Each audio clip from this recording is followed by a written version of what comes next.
Hi everyone, good afternoon. ఆంధ్రాలో communist party ఎప్పుడు పెట్టారు అంటే 1934 సంవత్సరంలో పెట్టారు. 1939 సంవత్సరంలో కామ్రేడ్ అసోసియేషన్ సిపిఐ పార్టీగా అది మారింది.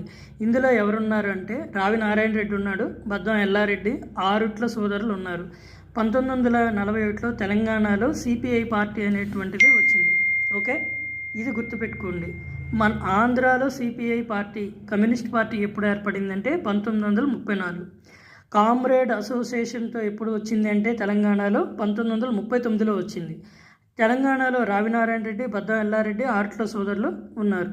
ఆంధ్ర కమ్యూనిస్ట్ పార్టీకి చదువుకునేటప్పుడు అతని పేరేంటి చెప్తాను, తరిమెళ్ళ నాగిరెడ్డి, చండ్ర పుల్లారెడ్డి, వాళ్ళ గురించి చదవాలి. తరిమెళ్ళ నాగిరెడ్డి, చండ్ర పుల్లారెడ్డి, దేవులపల్లి వెంకటేశ్వరరావు, వీళ్ళందరి గురించి. తర్వాత కోలా వెంకటేశ్వరరావు.